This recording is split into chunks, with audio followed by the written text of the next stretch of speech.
एक औरत को उसके नवजात के साथ जिंदा जला दिया गया और एक तरह से पूरा का पूरा पुरुष आबादी गांव का समाप्त हो जाता है। कुछ ही मिनटों में जब ये आवाज थमी तो 21 बेजान जिस्म जमीन पर पड़े थे।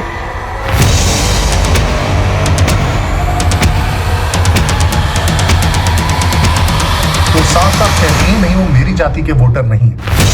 साफ था कि उनका सिर्फ एक ही मकसद था, बदला। लेकिन शायद ही कोई नरसंहार हुआ पूरे 8 वर्षों में जिसपे फाइनली लोगों को सजा हुई। जिसने विरोध किया, नक्सलियों ने उसका गला रेतकर मौत के घाट उतार दिया। उन्होंने नाम नहीं पूछा, जात पूछी और गोली चला दी।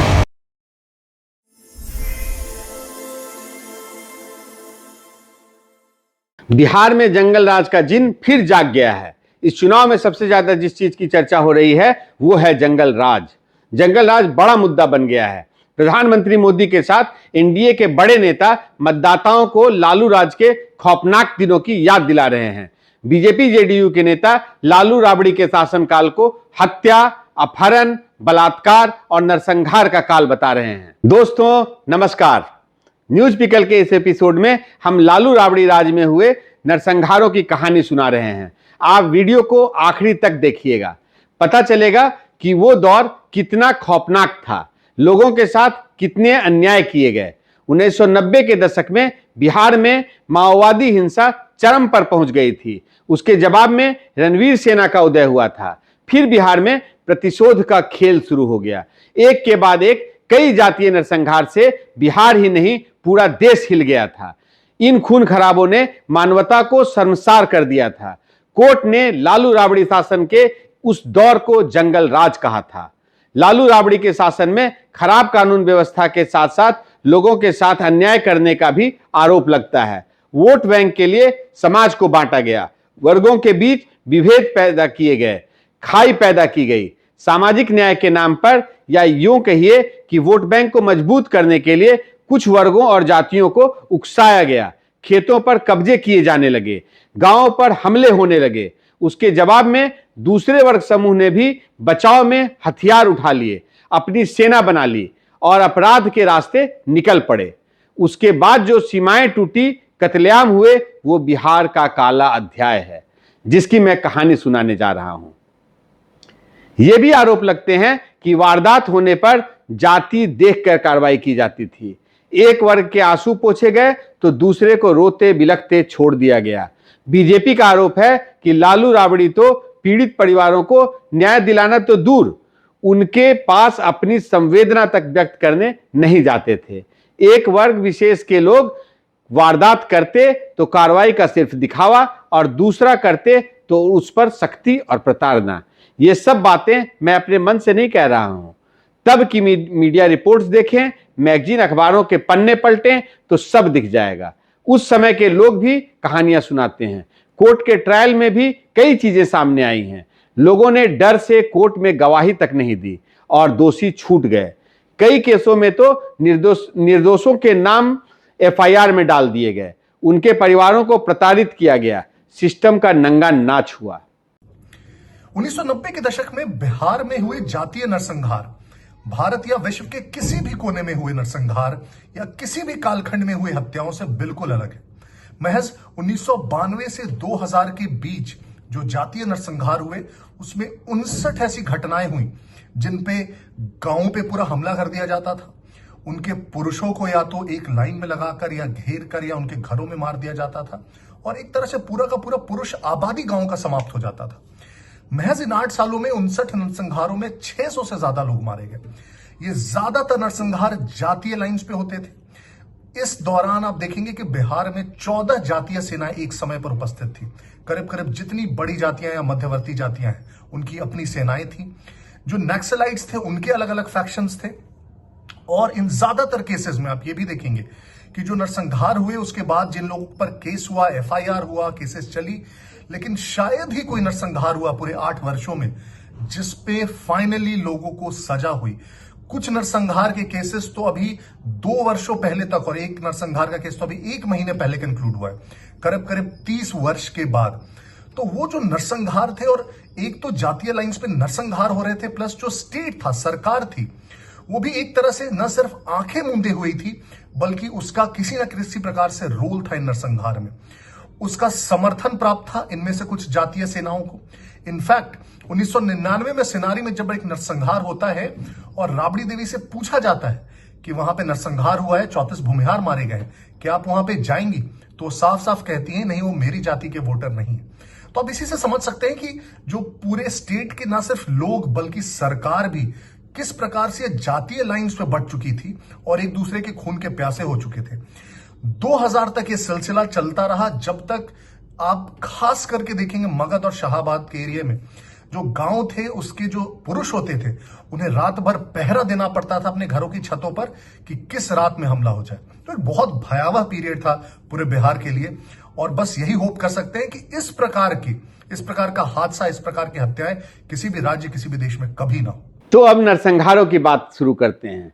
सबसे पहले 1992 में हुए 12 नरसंहार की बात करते हैं।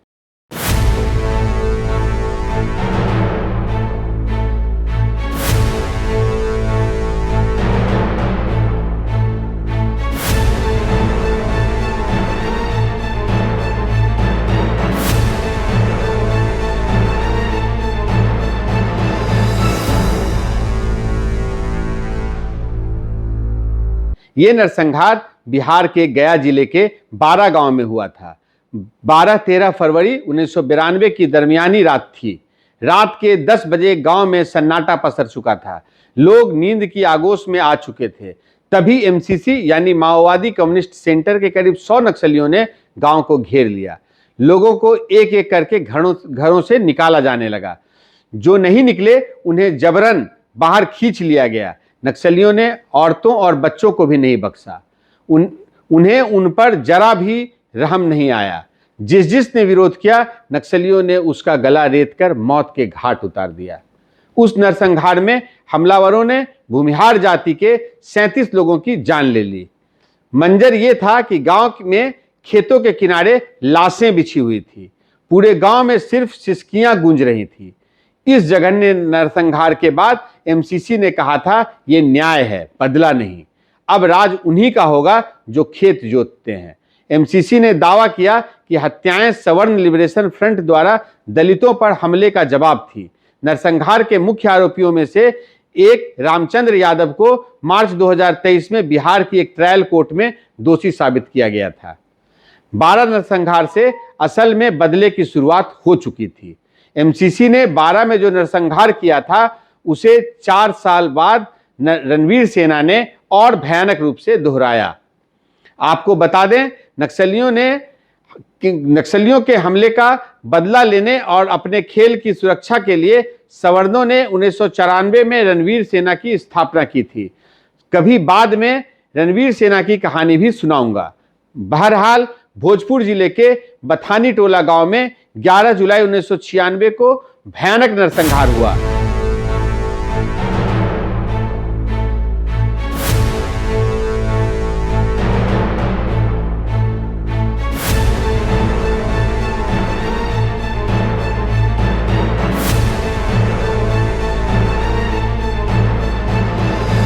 ऐसा नरसंहार जिसे सुनकर आज भी रूह कांप जाती है। उस रोज शाम ढलते ढलते करीब 200 हथियारबंद लोग बथानी टोला गांव में दाखिल हो गए। उनके चेहरे नकाब से ढके थे और हाथों में राइफलें थी। वो गुस्से से भरे थे। साफ था कि उनका सिर्फ एक ही मकसद था, बदला। रणवीर सेना ने हमलावरों ने कुछ नहीं देखा, बस बथानी टोला गांव के घरों से लोगों को निकालकर गोली मारने लगे। पूरा गांव गोलियों की आवाज से गूंजने लगा था। कुछ ही मिनटों में जब ये आवाज थमी तो 21 बेजान जिस्म जमीन पर पड़े थे। मां के सामने बच्चे मारे गए। एक औरत को उसके नवजात के साथ जिंदा जला दिया गया। इस हमले की खास बात यह थी कि इस हमले का शिकार दलित, मुसलमान और मजदूर सब बने। रणवीर सेना के हमलावरों का संदेश साफ था, ये 12 नरसंहार का बदला है। उस रात बिहार ने देखा कि बदला जातियों में बदल चुका है। बिहार दलित और सवर्ण सिर्फ एक दूसरे के दुश्मन ही नहीं बल्कि खून के प्यासे थे। ये खूनी खेल आगे भी जारी रहा। इस मामले में निचली अदालत ने 3 अभियुक्तों को फांसी और 20 अभियुक्तों को आजीवन कारावास की सजा दी थी। हालांकि साल 2012 में हाईकोर्ट ने इस मामले के 23 अभियुक्तों को बरी कर दिया था। अगला बड़ा नरसंहार बिहार के अरवल जिले के लक्ष्मणपुर बाथे गांव में हुआ।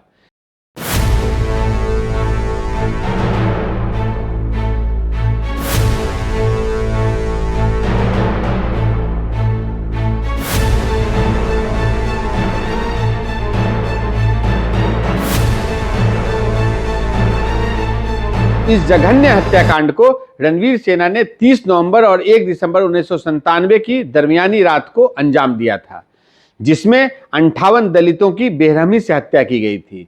यह सामूहिक हत्याकांड बिहार के सामाजिक राजनीतिक तनाव का क्रूर प्रतीक है। यह घटना न केवल एक हिंसक वारदात थी, बल्कि जमीन, जाति और शक्ति के संघर्ष का दुखद परिणाम थी, जिसने बिहार के सामाजिक ढांचे पर गहरी चोट छोड़ी। इस घटना में रणवीर सेना के हथियारबंद सदस्यों ने 12 नरसंहार के प्रतिशोध में 27 महिलाओं और 16 बच्चों समेत 58 लोगों की सामूहिक हत्या कर दी थी। कहा जाता है कि मारी गई महिलाओं में कुछ गर्भवती भी थी। लक्ष्मणपुर बाथे नरसंहार ने कई परिवारों को अनाथ कर दिया था। हालात ऐसे थे कि कई परिवारों में घर का कामकाज संभालने के लिए एक महिला भी नहीं बची थी। कुछ परिवारों में तो सिर्फ बच्चे ही जीवित रह गए थे। इस मामले में पटना की एक विशेष अदालत ने 7 अप्रैल 2010 को 16 दोषियों को फांसी दी और 10 को उम्र कैद की सजा सुनाई थी। लेकिन पटना हाईकोर्ट ने 9 अक्टूबर 2013 के फैसले में सभी दोषियों को बरी कर दिया था। यह घटना बिहार के सामाजिक राजनीतिक ढांचे की गहरी खामियों का आईना थी। इसे आज भी बिहार के तत्कालीन जंगल राज के एक और सबूत के रूप में देखा जाता है, जब नरसंहारों का सिलसिला चरम पर था। ऐसा ही जघन्य सामूहिक हत्याकांड बिहार के जहानाबाद में 25 जनवरी 1999 को हुआ।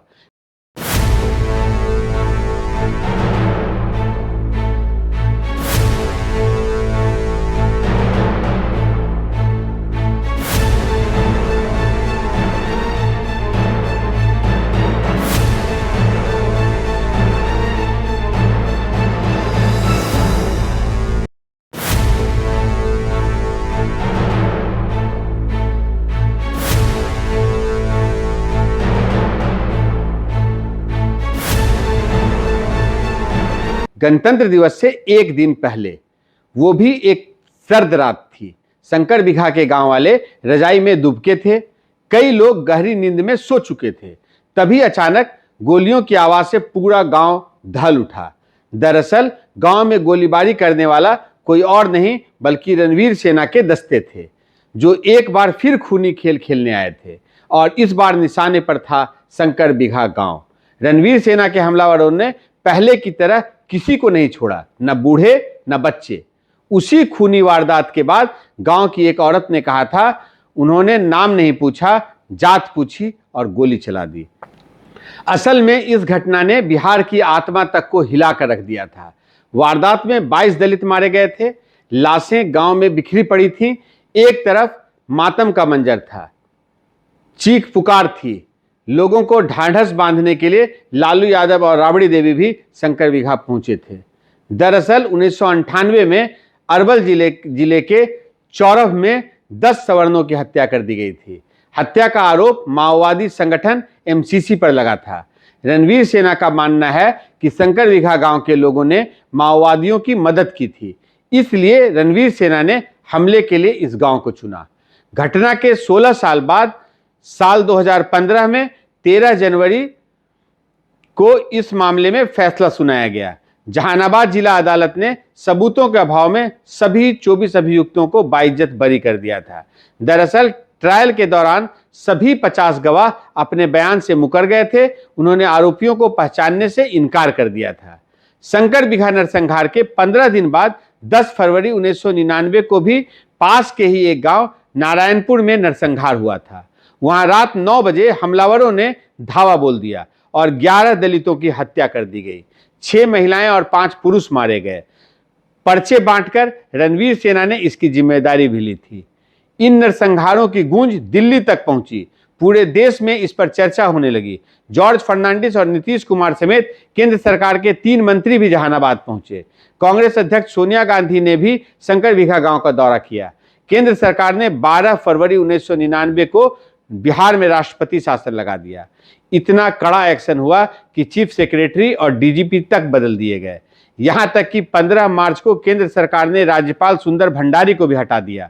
आरोपियों की गिरफ्तारी हुई। इतने सख्त एक्शन के बाद भी बदले का सिलसिला टूटा नहीं था। शंकरबिगहा नरसंहार के सिर्फ 2 महीने बाद जहानाबाद जिले के सेनारी गांव में ऐसा ही कत्लेआम हुआ।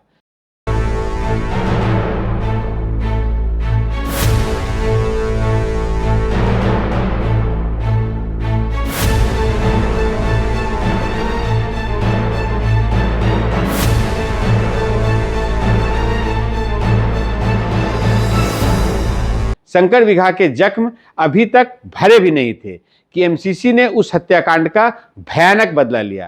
तारीख थी 18 मार्च 1999। एमसीसी के हमलावरों ने सेनारी गांव में धावा बोल दिया। हमलावर गांव में रात के वक्त दाखिल हुए। फिर करीब 40 लोगों को जानवरों की तरह खींचकर गांव से बाहर ठाकुरबाड़ी मंदिर के पास लाया गया। फिर उन्हें 3 टीमों में बांट दिया गया। सबको कतार में एक साथ खड़ा किया गया और बारी बारी उनका गला काट दिया गया और उनके पेट चीर दिए गए। नतीजा यह हुआ कि उनमें से 34 लोग मौके पर ही मारे गए, जबकि कुछ लोग वहां पड़े तड़पते रहे। मारने वालों में इतनी नफरत और गुस्सा भरा था कि वो एक एक कर सबको मारते गए, ना कुछ सुना ना कुछ कहा। जब भी किसी की गर्दन पर तेजधार हथियार चलता, खून की धारा बह जाती। चीख पुकार मच गई, मातम छा गया। वही खौफनाक मंजर था। रहम और दया जैसे लफ्ज तो थे ही नहीं। किसी को भी नहीं छोड़ा गया। सबकी जान ले ली गई। सेनारी गांव भूमिहार जाति के लोगों का था। पटना हाईकोर्ट के तत्कालीन रजिस्ट्रार पद्मनारायण सिंह भी सेनारी के रहने वाले थे। वारदात के अगले दिन वो गांव पहुंचे और जब अपने परिवार के 8 लोगों की कटी छटी फटी लाशें देखी तो उन्हें दिल का दौरा पड़ गया और उनकी जान चली गई। 34 लोगों का खून करने के बाद हमलावरों ने चिल्लाकर कहा था कि यह शंकरबिगहा का बदला है। यह हमला एमसीसी के इतिहास में सबसे बड़ा बदला कहा जाता है। सेनारी अब अरवल जिले में है। नवंबर 2016 में जहानाबाद जिला न्यायालय ने दोषी ठहराते हुए 10 अभियुक्तों को फांसी और 3 अन्य को आजीवन कारावास की सुनाई थी सजा, जबकि 23 अभियुक्तों को सबूतों के अभाव में बरी कर दिया गया था। 4 अन्य अभियुक्त की मौत हो चुकी थी। बाद में पटना उच्च न्यायालय ने मामले में 13 आरोपियों को बरी कर दिया। इतने नरसंहारों के बाद भी एमसीसी और रणवीर सेना की खूनी जंग थमी नहीं। बिहार के औरंगाबाद में 16 जून 2000 के दिन भी बड़ा कांड हो गया।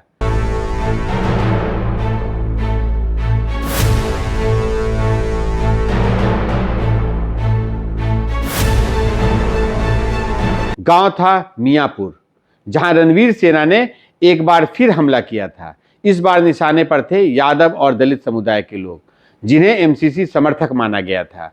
वही पुराना तरीका, गांव को चारों तरफ से घेरना, लोगों को घरों से खींचना, फिर कतार में खड़ा करके काट दिया गया।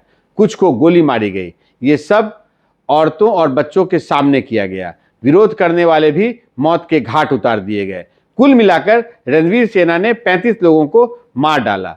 गांव में सन्नाटा और मातम पसरा था। पुलिस सुबह तक गांव में पहुंची। रणवीर सेना ने कहा कि यह हमला सेनारी नरसंहार का जवाब था। इस मामले में जुलाई 2013 में हाईकोर्ट ने साक्ष्य के अभाव में 10 अभियुक्तों में से 9 को बरी कर दिया था। 1990 से 2000 के बीच दहलाने वाले कई नरसंहार हुए थे।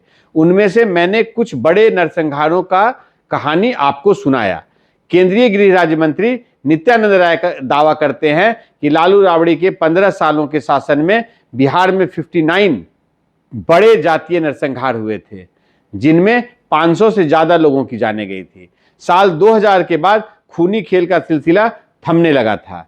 इसकी एक वजह यह भी थी कि बिहार में राजनीतिक बदलाव शुरू होने लगा था, जिसका असर एमसीसी और रणवीर सेना पर भी हुआ। साल 2000 के बाद बिहार ने बहुत कुछ देखा। नक्सलवाद कमजोर पड़ गया। 2002 में रणवीर सेना पर प्रतिबंध लगा दिया गया, रणवीर सेना के प्रमुख की गिरफ्तारी हुई। लेकिन 1990 के दशक के इन कत्लेआम की कहानी सुनकर आज भी रोंगटे खड़े हो जाते हैं। हालांकि बिहार में लालू राबड़ी के बाद भी कुछ नरसंहार हुए, लेकिन लालू राबड़ी के दौर में सामूहिक हत्याकांड की बाढ़ सी आ गई थी। इतना ही नहीं, लॉ एंड ऑर्डर बहुत खराब थी। मर्डर, अपहरण, रंगदारी, ये सब तो जैसे लगता था उद्योग धंधे हों। आगे के एपिसोड में उनकी भी कहानी सुनाऊंगा। बिहार में 1970 के दशक और 1980 के दशक के नरसंहारों की भी कहानियां सुनाऊंगा। 1989 के भागलपुर दंगों की कहानी आपको सुना चुका हूं। वो एपिसोड अगर आपने नहीं देखा है तो उसे जरूर देखें। तो इस एपिसोड में इतना ही। वीडियो को लाइक करना और चैनल को सब्सक्राइब करना ना भूलें। तो मुझे इजाजत दीजिए। नमस्कार।